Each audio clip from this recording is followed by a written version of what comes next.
what is your first reaction when seeing this piece of video of this man forcibly being dragged along the floor of the thin aisle of that plane? How could something like this be possible? Well, my first reaction is what everybody's reaction was, is that this is completely and utterly outrageous. Regardless of the context, just seeing an individual who is trying to stay in his paid-for seat be forcibly removed by not one, not two, but three large security personnel for nothing other than wanting to stay in his seat is outrageous. Looking at the context, looking at the background, looking at the United Airlines failed attempts to apologize to this, looking at the now sparked racial element, this is one of those scenarios that should become a focusing point for communities across the globe to talk about tolerance, but to also talk about how communities, how companies, and how police forces interact with the public. Joe, what was your first reaction when you saw this piece of video? What do you think was the most shocking element here? I think it's the blood on this old man's face that really moved me for the entire day. I mean, I flew United multiple times, and I have received a lot of bad services, promised upgrades or vouchers that never worked out. But those are, really small potato compared what happened to this passenger. So I was really mad for, the whole day. I've been, tweeting on Chinese social media and stuff. Mm-hmm. And it's just shocking that this kind of thing can happen on United Airlines and in America. And as happens to a lot of instances related to Asian Americans, not only the instance was upsetting, the aftermath was also very upsetting and disappointing too, because from a lot of mainstream media outlets to a lot of late-night talk show hosts, they would never mention that the victim is an Asian man. Yeah, we're going to talk about that in just a moment. But Malik, you also reacted quite strongly on your social media platform. You made a video actually, and we can see the kind of effort and passion put into there. What made you want to do that video, and what did you want to convey through that message? Well, very interestingly, I landed in New York by taking the United Airlines, and I didn't get a very nice service as well.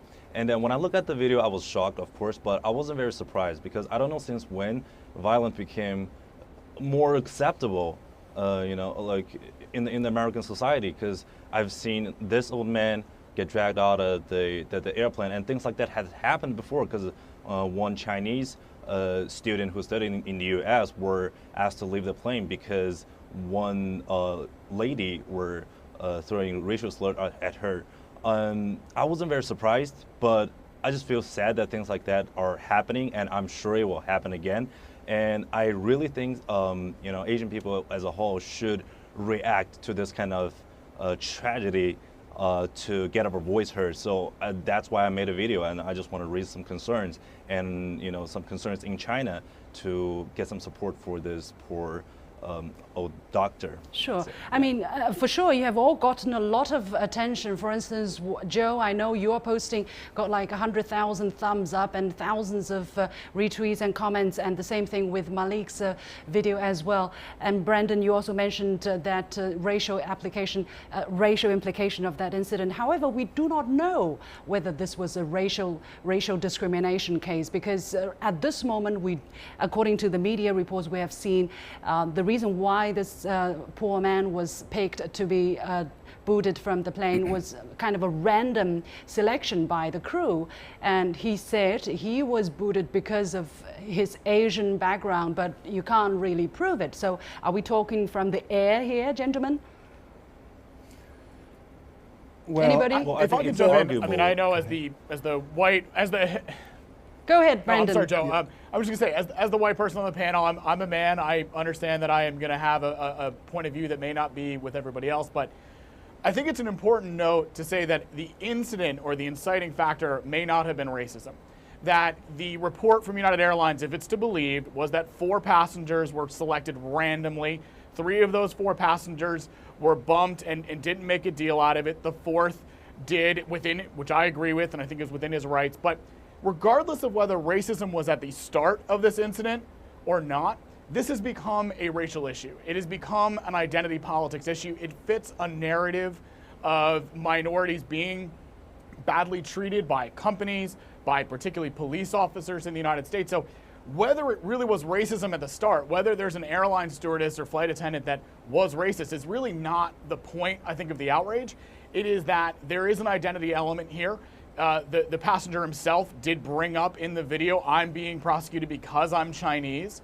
That element has turned this into a talking point, a focal point across the globe that gives it a racial element. Sure, but however, if you look at the many media reports on Western media, you don't really hear this aspect. I mean, they haven't made a big point out of this, this being the Chinese part. Joe, what is your impression of the kind of media reports that we have seen on this time? Yeah, this is very interesting because I started getting interviewed by mainstream media outlets like New York Times, Washington Post, or LA Times since 2010. That was like 7 years ago. And every time I do an interview, I will mention the discrimination against Asian Americans in show business and in other businesses and institutions. But it never gets reported until yesterday. I wrote this Weibo, or Chinese Twitter, saying that basically quoted what this man said, I'm being selected because I'm Chinese. I just said, I'm really grateful for this guy because he actually speaks up. And for some reason, this quote was reported many times in American media. So, it's a sad incident, but on the other hand, I'm hoping this could be more or less of the Rodney King incidents for the Asian American community, for us to realize, a lot of times this community as a whole gets ignored by the mainstream media a lot. So I think in that sense, there could be some good things coming out of it. Malik, you wanted to say something as well. Do you want to just jump in? Yeah, or? I think it. Yeah, definitely. So I think it's arguable to say that this is 100% discrimination. But however, I believe the American society are less sensitive to the racism towards Asian Americans because the racism exists, but the media tend to ignore it because Asians are less likely to speak up comparing with maybe an African Americans. And if we change the victim, from a Chinese to an African American male, the things might be different. The report might come out different, and maybe the Twitter of the CEO from the United Airlines might also be different because Black Lives Matter are more sensitive than the Chinese Lives Matter. Do you think if we really create a hashtag of Chinese Lives Matter, it will go viral as well? Or is it about time that the Asian community really have their voice being heard and they also have to do more to make their voices heard? I don't think that's going to happen, though. Well, to be honest, why not? No, yeah, I think Chinese Lives Matter, like slogan like that doesn't.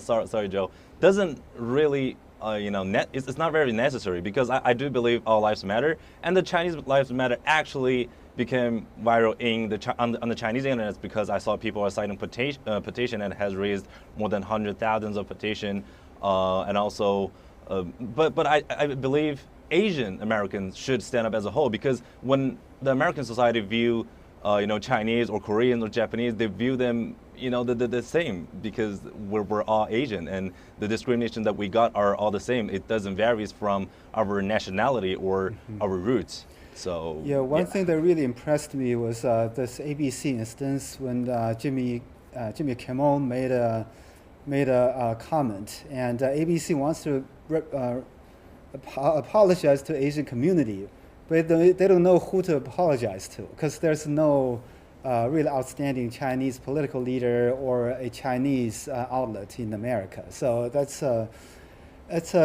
really deplorable situation. Is that why, although this incident has not been characterized as a racial discrimination case, people are jumping out because they have been frustrated for so long that they have been trying to get their voices heard and have been failing so far? Yeah, I think there is a pent-up anger among a lot of Asian Americans. I believe there used to be a survey among different ethnic groups, and Asian Americans among Asian Americans, 70% believe there is racism against Asian Americans, which is the highest percentage among all races. So there's a good reason for it. Brendan, what is your perspective? I mean, you live in the United States, you have been living in China, now you've gone back to the United States. What do you think the Chinese community there can actually do better besides, you know, fighting back when something like this happens voluntarily on a daily basis? Do you think there is something that can be done by themselves? I think there are some things that are being done. I think there already are. I would say that there are no major leaders quite on the level of Black Lives Matter. But, you know, Joe, I'd respectfully disagree and say that there have been different advocates. The Academy Awards, which is the Oscar So White, also had a secondary protest that was really about the year that Chris Rock hosted. And in a year of racial sensitivities, he then went ahead and made really insensitive bits about Asian Americans that got a lot of attention.